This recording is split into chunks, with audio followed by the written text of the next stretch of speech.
defensive DTs are going to get warped in, which they have been. This observer needs to detect this right now. He can't walk into this cannon either. If this cannon kills the observer, it's going to be a really awkward position.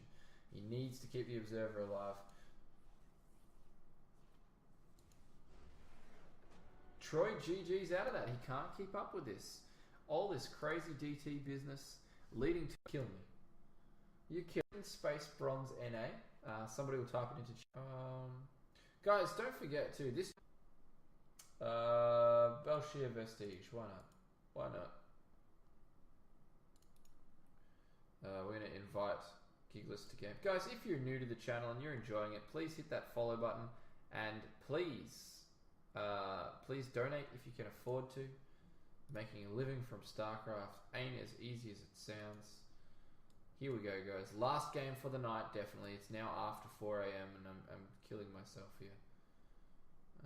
Gigalisk and Starrius. Excellent. Excellent.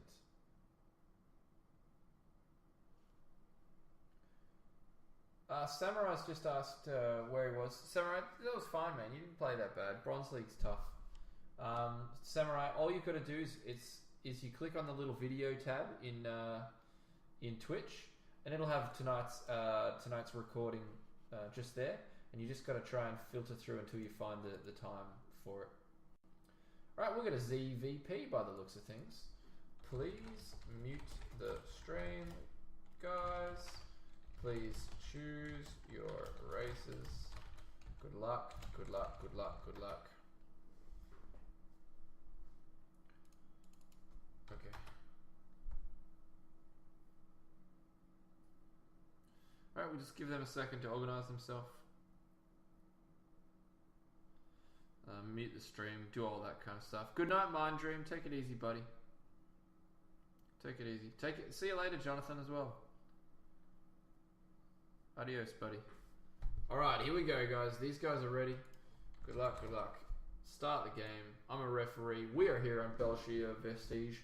This is our silver level game for the evening. This will be the last cast game for the night. No, it's the chat is break. Wow, thank you very much, H2O. Breaking BronzeNA. BronzeNA is one word. There you go. Thank you very much, Firekin. You're a gentleman for typing that out. Thank you. ZVP, yes. Awesome matchup. Starrius, the Zerg, he's been stuck in silver for a little bit now, and he gets very, very frustrated at his play. But the thing is, he's actually really good. He's really good, and he's getting a lot better, so I know he gets frustrated a lot, like a lot, but he's actually decent. Okay, so let's introduce these players. In the top left corner of the map, playing as our pink Protoss, we've got Gigalisk. And in the bottom right-hand corner of the map, playing as our orange Zerg, we've got Starrius. Starrius is a member of the Breaking Bronze group. He's a member of the Breaking Bronze clan. If you want to be involved in that, you can just ask Ammerwind in-game when you're in that Breaking Bronze NA thing.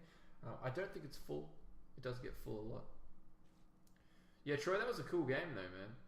That was a very cool game.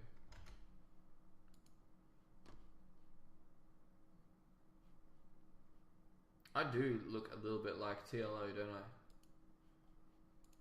I? I agree. That game was great, guys. That Masters level game was really, really good to watch. Guys, we're on Belshir Vestige. This is a pretty great map. It seems to be, like, I don't know, most of my ZVP that I play on ladder tends to just be on Belshir Vestige. This is Silver League, so I don't know what these guys have in store for us, but I hope it's something amazing. Starrius is up in supply. Gigalisk drops a gateway on 10. Gigalisk, you bowler. Guys, one thing, if you're in bronze, if you're in silver... David Mitchell! I do not look like David Mitchell. I really love David Mitchell. The show Would You Lie to Me is probably the funniest show ever made.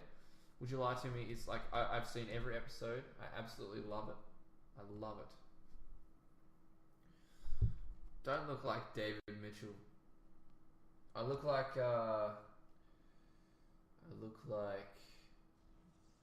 this guy. I'll show you. What's his name? I can't remember his name. Yeah. Yeah, this one. This is a good photo. Oh, he looks too handsome here. Normally he looks real ugly. Hold on, here you go. Oh shit, sweet link. Sweet links there, guys. I don't look like David Mitchell. Fuck off. Okay, guys, just something basic here. If you're bronze or silver, usually as a Protoss player, you want to drop this gateway on 13, okay? Not on 10. It just doesn't work out very well to drop it on 10. Unless you're doing something very specific, which he may actually be doing. Because he has got 2 gateways before his sub next course, so he might be trying to put on early pressure against a Zerg. But if you're going to go against a Zerg, you want to drop your gateway on 13, gas on 15, second pylon on 16, and then just progress from there with a Zealot as well. But don't, yeah, this is very early gateways. He actually went 2 gateways before his sub next core. But Gigalisk is a bowler. He does as he pleases, so let's see if this works out for him. You can see Starrius now has dropping that Roach Warren on 2 base. It's kind of early Roach Warren. I don't know if this is a proper build. I don't know enough about Zerg to do that. But he's getting that gas. He should be droning up a little bit harder than he is, I think. He's on 20 supply. Check out the income tab. It's 15 harvesters to 17, favouring the Protoss. So that's great for the Protoss player.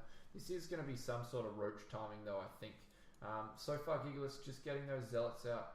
He's got quite a few Zealots, and now he's dropping another gate. He's getting his gate tech. He's still on 1 gas, though. 1 gas is not ideal against Zerg. Well, actually, it's okay. It's hard for me to say because Gigalisk just he doesn't care about the rules, man. He makes his own rules. It'd be great to see him taking an expansion soon. He should have taken an expansion before dropping all these gates. But that's okay. These 4 Zealots that are just doing nothing, sitting at his base. The thing about these Zealots is that was an expansion right there. And because these guys aren't doing anything, they're not keeping him safe from anything. They're not being aggressive. It's kind of counterproductive to build those units. So you're better off to get an expansion early and then build those units later. Alright, Raining Acid, I'm going to click that link.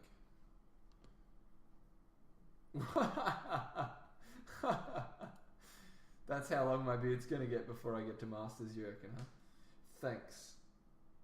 This is Silver League, Andy. This is Silver. Alright, he is moving across the map with those Zealots. This is really, really good. This is what Gigalisk wants to do. He wants to force units out of his opponent so that his opponent cannot drone up. And that's what he's going to do. Though, mind you, once Roaches come out, these Zealots will be useless. But right now, these Zealots are strong. It'd be much better if you brought a Mothership Core with it, so that you can overcharge or whatever it's called. You can time warp, and the Zealots will be live a lot longer. Those are speedlings, and these Zealots will be in a great spot there. You should just leave them there. I know he wants to tuck them against the wall so that they last longer, but he's doing a great job anyway. He should just micro this one back. But this is Silver. So he killed a bunch of stuff there. But did he forge? Yes, he did force a bunch of lings. So that's great. Because that's less drones that are produced. And as a Zerg, you just want to build drones. You want to build so many damn drones. Actually, yeah, Blade. I'm still stuck in Platinum. But I'm learning a lot more now, so it's good. I want to see more beards. That is a badass beard. ZZ Top are badasses, aren't they? Alright, so we see more gates going down and a robo. This is not you can't afford all of this stuff on one base, guys. You have to expand. You just got to do it. And he's got a lot of units here, so I'd actually like to see him push just to force units again. There's 2 Roaches out. Roaches are going to be really strong right now against the Protoss player because he doesn't have any force fields or Immortals. If you see Roach, you want to go Immortals. That could be why he's built this robo. Usually you can afford to run like maybe 3 gates in a robo off one base, but 4 gates in a robo is really pushing your luck. If you don't hit every warp in, it is okay. And like I said earlier, it's much better just to spend your money, so I'd rather him build extra gateways than not. These Stalkers at the front, that's a little bit awkward. I'd love to see him not lose those, but this is a lot of units for Starrius to deal with. He's got these Queens here a little bit out of position. It would have been great to have them helping in that battle. These Lings also just sitting around. There's a lot of lava here. He's starting to float a little bit of minerals and gas. It'd be great to see him just do something here, but I don't think he can actually hold against this amount of units, especially not with this resupply warp in of Stalkers as well. So we're at the 10-minute mark, guys.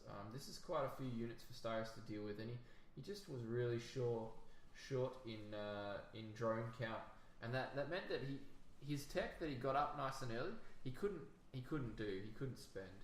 Starrius very disappointed there in losing that one, and he's thrown out the GG there.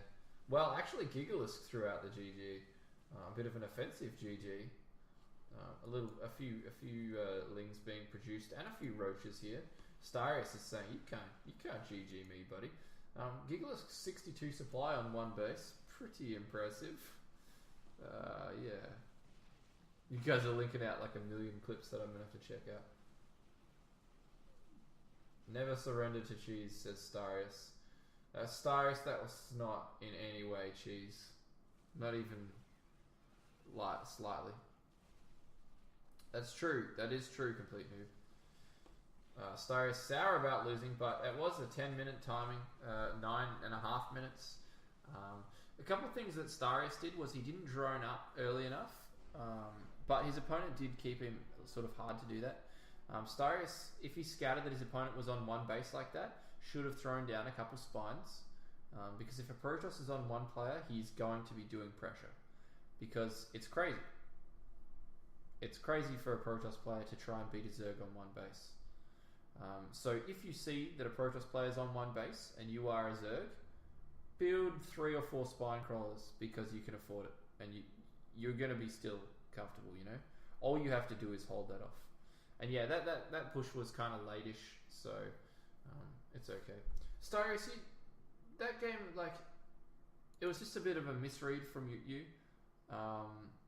And he had as many drones, he had more probes than you had drones, and you were on 2 base and he was on 1 base. So you've got to keep your drone production up. I know it's a little bit hard when you're getting pressured like that, because you need to turn your lava into units instead of drones, and that makes it really tough. But you should definitely, if you scout that a Protoss player is on 1 base, throw down a couple spines and get your queens in a good position to fend off things. And you'll do really well. Also, your roaches, you built your roach warren really, really early, but then you didn't build any roaches for ages. You just stuck on lings, and lings against zealots are pretty bad. Roaches against zealots are exceptional. And if you go roaches against zealot stalker, he will have to retreat and go home because he can't win that battle. So the earlier you get out roaches, the better, because you need sentries and immortals to beat roaches, and he didn't have that. But that's all I have, really. That's all I have. The group is breaking space BronzeNA. So breaking